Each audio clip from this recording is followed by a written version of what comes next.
This is a clip of an incident from the 2010 World Cup, which ended in the making of a bizarre obstruction decision by the umpire. I will separate out the various elements of the action to explain why the decision was bizarre.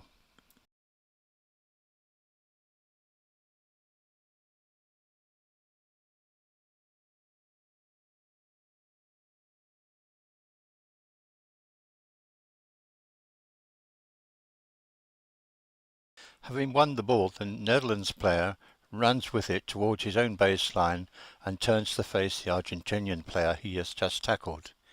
He finds himself facing two opponents because another Argentinian player has run from the circle in support. So he turns on the ball again to face his own backline and shunts sideways towards the haven of the sideline, while protecting the ball by shielding it as the two attackers close in on him. The Netherlands player is very quickly obstructing the Argentinian player at his back, who is within playing distance of the ball and intent on playing at it, but is prevented from doing so legally by the positioning of the Netherlands player between him and the ball.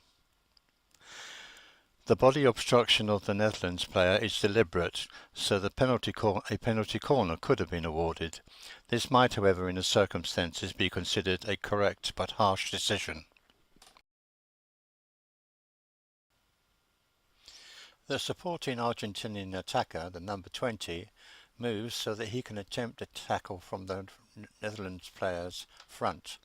As he makes this tackle attempt, the Netherlands player moves away from him and in doing so backs bodily into the Argentinian tackler behind him, making physical contact and knocking the Argentinian player on his backside.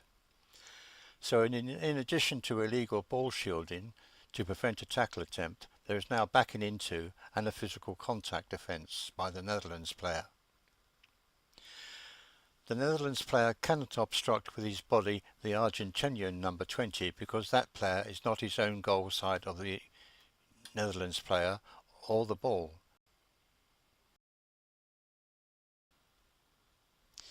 There had been no easy path on his reverse stick past the Argentinian player he knocked over and who had recovered position.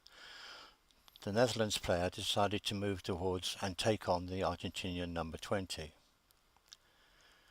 There was the possibility of forcing a deflection off this player's stick over the sideline, or the possibility of forcing a foot contact.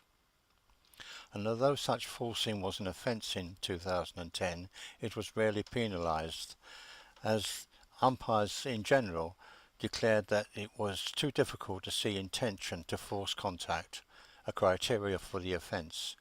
So a foot contact by the Argentinian player, even if forced, would undoubtedly have been penalised. The Netherlands player does play the ball towards the feet of the Argentinian player, but the Argentinian player manages to avoid it and turns over the ball as it goes past him and takes control of it. The Netherlands player at this point magically remembers that there is an obstruction rule and moves while holding his hands up high into contact with the Argentinian player. This is a physical contact offence by the Netherlands player. There is no possibility that the Argentinian player is obstructing the Netherlands player, because the Netherlands player is not his own goal side of either the ball or the Argentinian player.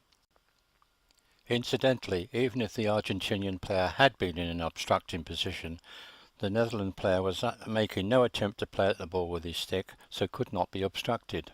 At this point, the umpire penalised the Argentinian player for obstruction. Bizarre. The Netherlands player had by that time committed 4 offences.